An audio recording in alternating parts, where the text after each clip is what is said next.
어떻게 지내셨습니까? 오늘 설교에서 은혜 받읍시다.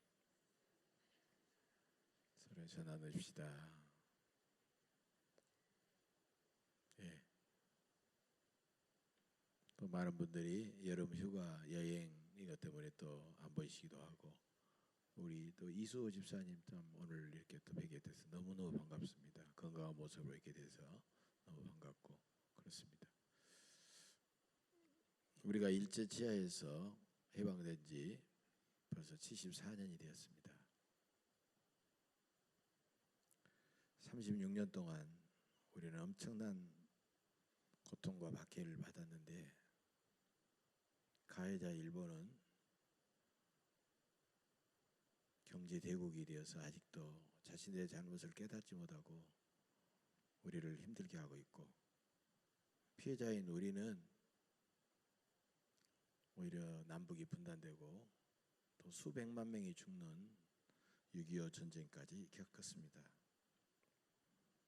이뿐만이 아니라 우리는 강대국들의 눈치나 보면서 완전한 독립국가의 주권을 행사하지 못하고 있어요. 우리는 강대국들의 말을 듣지 않을 수가 없고, 또 민족 분단으로 인해서 우리는 지금까지 수없는 크고 작은 전투를 경험했고, 전쟁 불안감으로 인해서 진정한 자유와 평안을 우리는 누리지 못하고 있습니다. 1945년 8월 15일 하나님의 크신 은혜로 누구도 예상하지 못했던 해방을 갑자기 맞이했습니다. 물론 원자폭탄 2방이 큰 위력을 발휘하기는 했지만 우리는 누구도 예상하지 못했죠. 그리고 우리나라 역사를 성경의 입장에서 해석해온 함석헌 선생, 뜻으로 본 한국 역사라는 아주 유명한 책을 썼습니다. 그분은 이 책에서 이런 말을 합니다. 우리 민족에게 갑자기 찾아온 8.15 해방은 하나님의 큰 선물이다. 그것은 우리가 하나님만을 섬기게 하시려는 하나님의 특별한 섭니다. 이렇게 해석하고 있습니다. 성경 창세기를 보면 요셉이 애굽의 총리가 되는 거 누가 상상이나 했겠습니까? 이것도 하나님의 섭리였고, 그래서 야곱의 가족 70명은 흉년이 잦던 저 가나안 땅을 피해서 농산물이 풍족한 애굽으로 이주를 하게 됩니다. 그리고 나서 400여 년이라는 세월이 지난 다음에 야곱의 후손은요 엄청나게 생육하고 번성하게 됩니다. 장정은요 20세에서 50세까지를 장정이라고 하는 거예요. 그러니까 장정만 60만 명이니까 거기다가 60만 곱하기 한 3.5 정도 하면 전체 인구 숫자가 나요. 그러니까 한 200만 명 정도 되는 그런 거대한 민족으로 생육하고 번성했던 것입니다. 요셉을 알지 못한 애굽의 새 왕은 이제 그렇게 막 하나님의 은혜로 막 생육하고 번성한 이스라엘 백성들이 두려운 거예요. 그래서 이스라엘 백성들을 아주 학대하기 시작합니다. 그들이 학대한 방법은요 가혹한 중노동이에요. 가혹한 중노동. 그리고 두 번째로는 그들이 번성하지 못하도록 출산 제한 정책을 펴게 됩니다. 그런데 이스라엘 백성들은 학대를 받으면 받을수록 오히려 더 번성하고 더 생육하는 그런 놀라운 현상이 일어나게 됐어요. 일본도 우리나라를 침략하고 학대를 많이 했습니다. 우리의 민족 정신이 사라지고 심지어는 우리가 인구 숫자가 줄어들면서 땅덩어리만 자기들이 먹기를 원했는데, 겉으로 드러나는 그런 내용들은 실제로 우리의 민족 혼을 빼고 우리를 내선일체라는 이름으로 일본 민족으로 만들어 버리려고 하는 거예요. 다 정신과 혼을 빼고. 그래서 우리 이름을 일본식 이름으로 바꾸고 우리 말도 못 쓰고 우리 글도 못 쓰고 우리는 엄청난 고통을 당했습니다.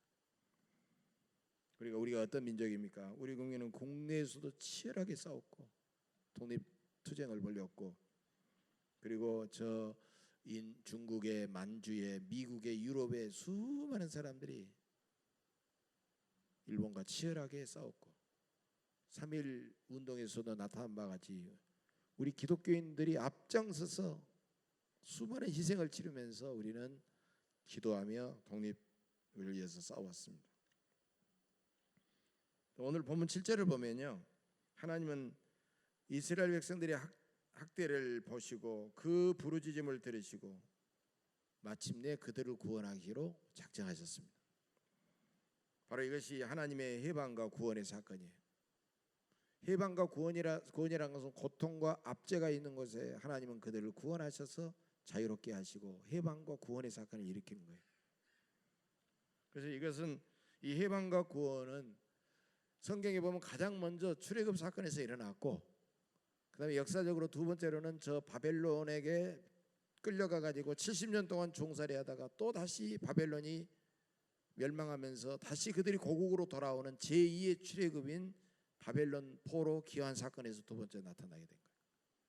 역사적으로 이 사건이 있었고, 결국은 온 인류를 구원하기 위해서 예수님을 이 땅에 보내주셔서 십자가 지시고 죽으셨다가 부활하시고 승천하시고 성령을 보내주신 이 사건이 바로 인류에게 마지막으로 나타난 거예요. 하나님은 그들의 고통을 알고 부르짖음을 듣고 그 근심을 알고 그렇게 구원해 주셨다는 겁니다. 우리들도 각자 다 남에게 말하기는 어렵지만 어려운 문제들이 있습니다. 우리 교회도 있고 나라와 민족도 다 어려운 문제들이 너무너무 많이 가지고 있습니다. 그 힘든 문제들 때문에 우리는 막 부르짖고 하나님 앞에 기도하면 어느 순간 하나님께서는 그 문제에 개입하셔서 모든 문제를 다 해결해 주실 줄로 믿습니다. 그 믿음을 가지고 있어야 돼요. 하나님은 이스라엘 백성들을 이제 구원하시려고 모세를 보내주셨어요. 모세는 정말 파란만장한 삶을 살았어요. 모세의 일생을 그린 십계라는 영화를 쭉 보면요, 정말 모세의 일생은 파란만장했어요. 어떻게 그런 드라마를 쓸 수 있을까 할 정도로 그런 생활을 통해서 하나님의 놀라운 섭리를 깨달았게 되었고, 그런 인생을 포기하기 직전에도 하나님의 부르심을 듣고 자기 민족을 구원하는 사명을 받게 된 거예요. 모세가 어떻게 자기 민족을 구원할 수가 있겠습니까? 그럼에도 불구하고 하나님은 모세와 내가 너와 늘 함께하겠다라고 약속하셔서 이스라엘 민족을 애굽에서 구원해내신 것입니다. 여러분, 사람의 가장 큰 본능과 열망이 있다고 하면 그것은 자유를 향한 본능과 열망이에요. 쇼생크 탈출이라든 영화라든 빠병이라는 영화를 한번 보세요. 사람이 끝까지 자유를, 내 생명을 내어 던지더라도 자유로운 존재가 되고 싶어하는 그 열망이 사람들에게 감동을 주는 거예요. 왜? 그건 사람의 본능이고 그 열망을 사람들이 함께 동일하게 느끼기 때문이라는 거예요. 여러분, 우리가 구원이라고 하는 것이 뭐냐? 구원이라고 하는 것은 죄의 세력과 죽음 앞에서 자유로운 존재가 되는 거예요.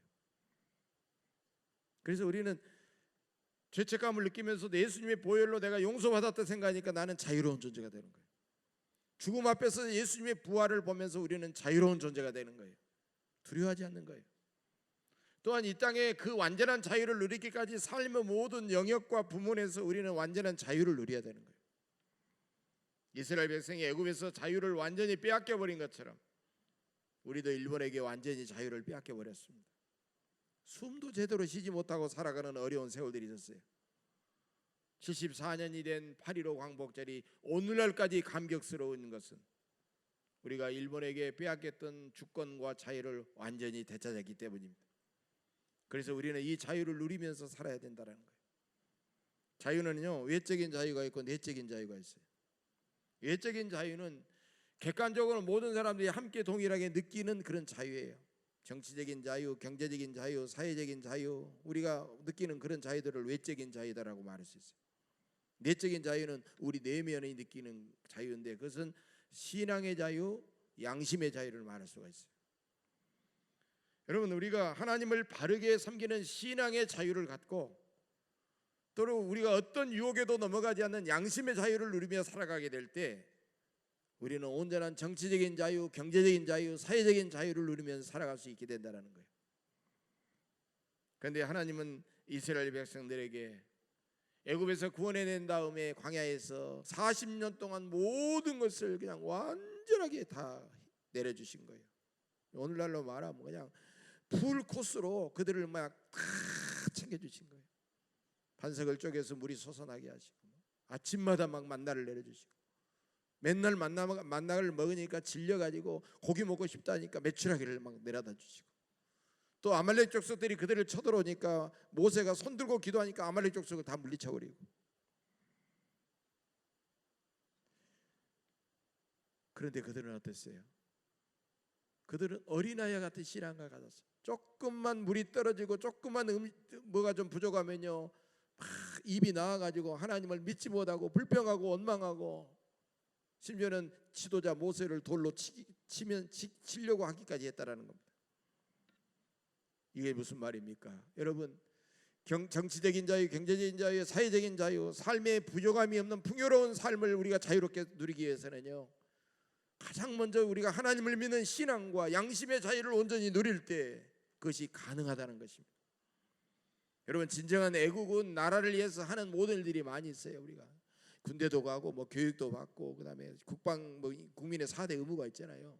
그다음에 세금도 내야 되고 막 이런 것을 한다고 해서 내가 나라를 위해서 우리가 정말 애국자로 살아간다, 우리가 이건 것만 가지고는 안 된다는 거예요. 우리 그리스도인들은 이것보다도 우리는 하나님을 진실하게 뜨겁게 잘 섬길 뿐만 아니라 우리가 양심의 자유를 누리면서 살아가게 될 때 이것이 먼저 애국인 줄로 믿습니다. 또한 우리는 평화 통일이 얼마나 중요한 우리의 과제인가를 깨닫는 거예요. 평화 통일의 꿈을 계속 꾸고 끈기 있게 평화 통일을 위해서 기도해야 됩니다. 우리가 여러 가지 중보 기도를 드리지만 나라와 민족을 위해서 드릴 때 우리는 평화 통일을 위한 기도를 가장 먼저 해야 됩니다. 평화 통일을 열망하는 모든 선한 세력들과 우리는 서로 연대해서 힘을 합해서 우리는 통일을 위해서 노력해야 됩니다. 그럴 때 마침내 평화 통일은 우리 앞에 현실로 다가오게 될 줄로 믿습니다. 우리들이 함께 꾸는 꿈은 우리 모두의 기도로 이어지게 되고, 우리의 기도들이 함께 모아지고 연합되면 우리의 기도는 우리의 선하고 아름다운 행동으로 이어지게 될 때 마침내 평화 통일은 우리 앞에 나타나게 될 줄로 믿습니다. 저는 꿈꾸는 사람으로서 미국의 마틴 루터 킹 목사님을 기억합니다. 마틴 루터 킹 목사님은 흑인들이 얼마나 짓밟히고 고통당하는 것을 알고, 링컨 대통령이 흑인 노예 해방 선언을 했지만은 사람답지 못하고, 백인들이 탄 차를 타지도 못하고, 백인들이 다니는 학교를 가지도 못하고 여전히 처참하게 비참하게 살아가는 모습을 보고 흑인의 인권 신장과 인권 회복을 위해서 노력하고, 그러면서도 예수님의 그 정신, 예수님의 마음으로 비폭력 평화운동을 끝까지 주장을 했습니다. 날마다 전화가 오면서 죽이겠다고 위협하고, 심지어는 앞마당에서 막 폭탄이 터지고 이런 일이 생겼으면서도 그럴수록 하나님 앞에 눈물을 흘려 기도하면서 비폭력 평화운동을 했어요. 1963년 8월 28일 미국의 수도 워싱턴시 링컨 기념관 바로 앞에서 평화의 대행진을 하던 흑인들을 중심으로 한 수많은 미국 시민들 앞에서 30만 명의 군중들에게 마틴 루터 킹 목사님이 했던 나는 꿈이 있노라, I have a dream 이라는 이 연설은 지금까지 미국의 가장 위대한 연설로 평가받고 있습니다. 감동적인 그 연설을 우리가 알고 있는 분도 있지만 연설의 일부분을 여러분들과 함께 나누고 싶습니다. 나에겐 꿈이 있습니다. 언젠가 조지아주의 붉은 언덕에서 노예의 후손과 노예 주인의 후손이 형제애란 식탁 앞에 나란히 앉을 날이 오리라는 꿈입니다. 나에게 꿈이 있습니다. 부당함과 억압의 뜨거운 열기로 신음하는 미시시피 주도, 언젠가 자유와 정의가 샘솟는 오아시스가 되리라는 꿈입니다. 나에겐 꿈이 있습니다. 언젠가 내 아이들이 자신의 피부색이 아니라 인격으로 평가받는 나라에서 살게 되리라는 꿈입니다. 지금 나에게 꿈이 있습니다. 나에게 꿈이 있습니다.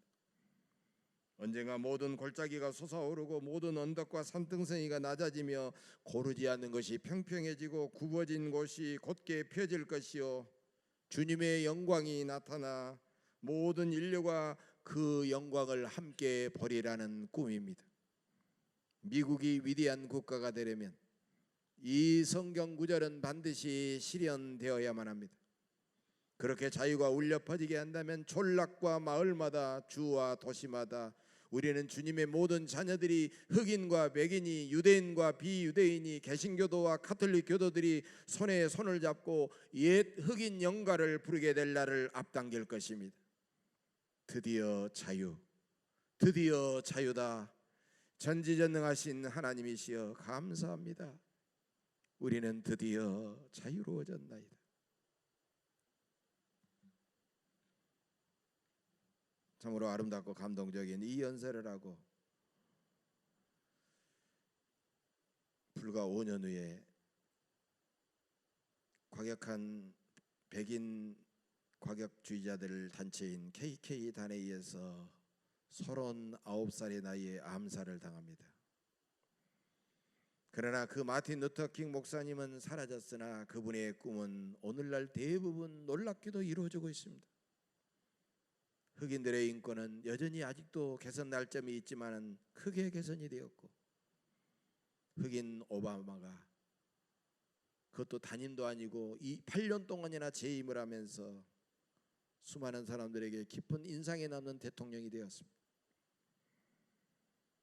그의 꿈은 대부분 이루어졌고 아직도 이루어져 가고 있다는 것입니다. 또 우리는 우리 국민 중에 한 사람인 우리 교단의 문익환 목사님을 기억합니다. 1989년 3월 25일 민족 통일을 위해서 북한을 방문했던 문익환 목사님. 문익환 목사님은 구약학자요, 한신대학 교수요, 그리고 시인으로 알려져 있습니다. 그분은 참으로 감동적인 수많은 시를 썼는데 대부분 민족을 위한 시요, 통일을 위한 그런 시들이었어요. 꿈을 비는 마음이라는 시의 한 부분을 문익환 목사님의 시를 여러분들에게 소개하고 싶습니다. 벗들이여 이런 꿈은 어떻겠소?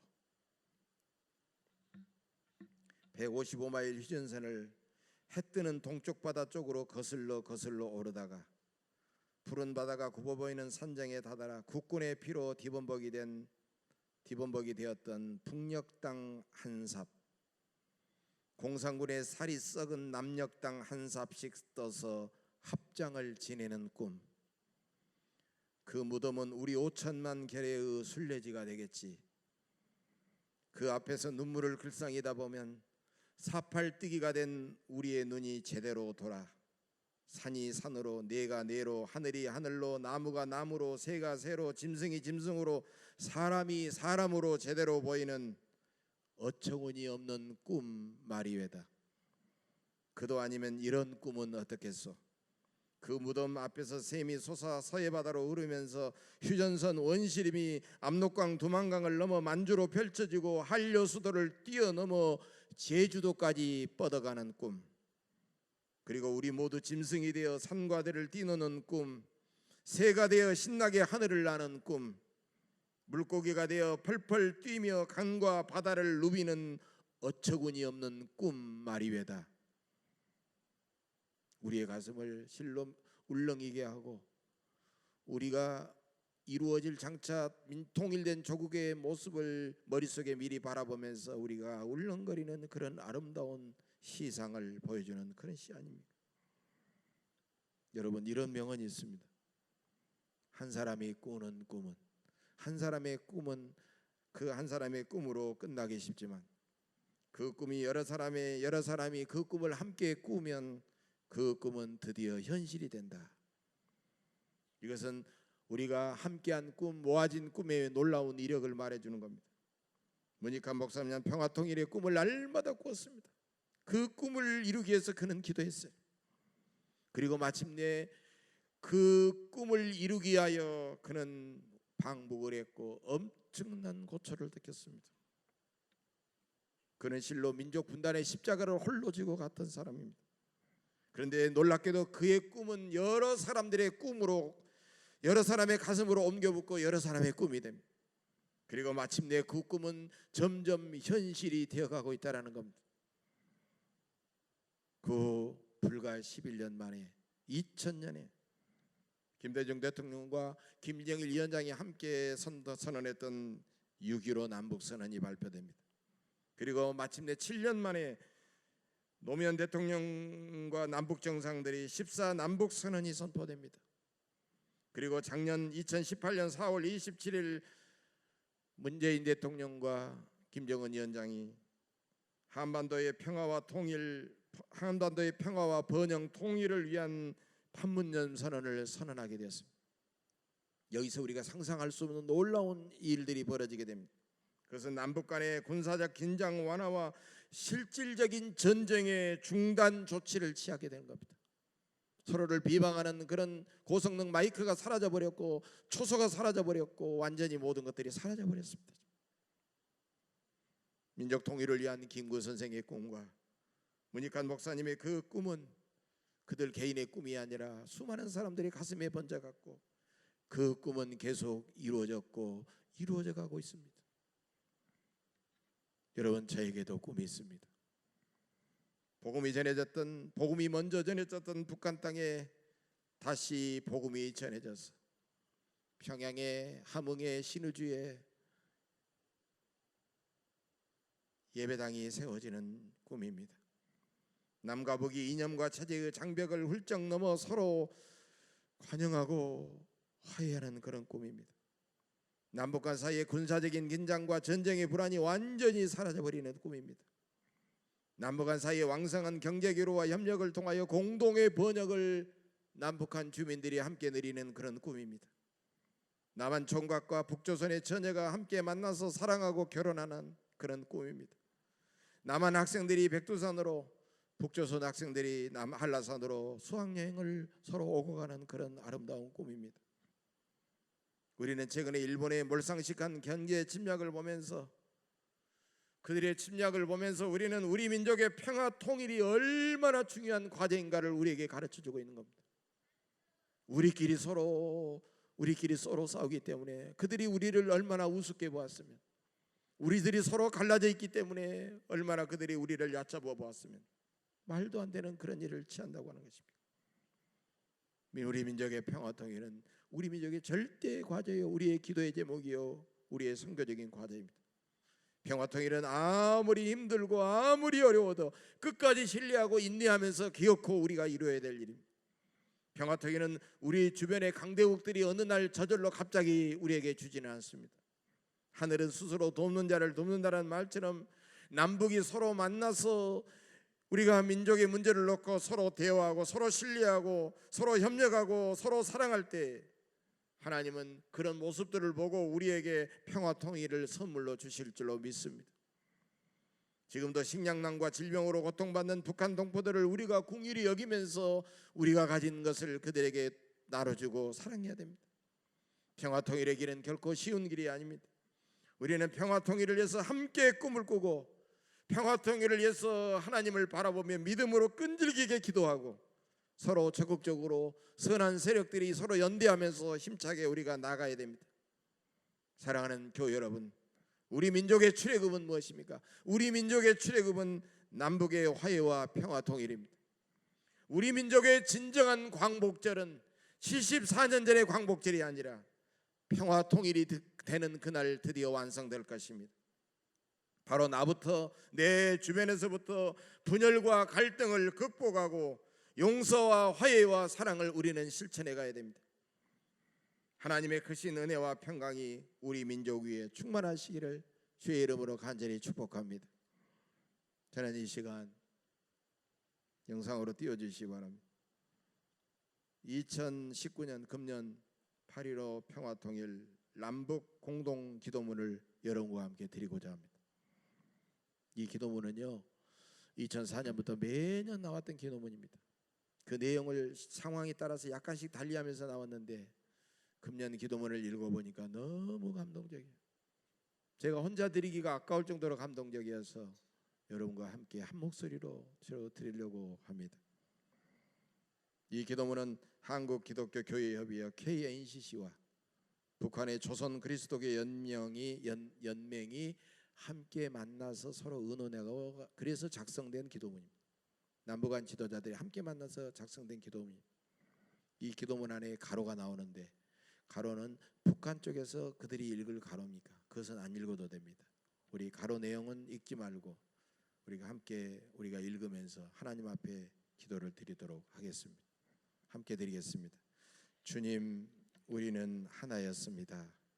100년 전 일본 제국주의의 포갑에 맞서 맨손으로 대한 독립을 외칠 때도 하나였고 36년 동안의 긴 사슬을 끊고 삼천리 방방곡곡 자유의 함성이 메아리칠 때도 우리는 하나였습니다.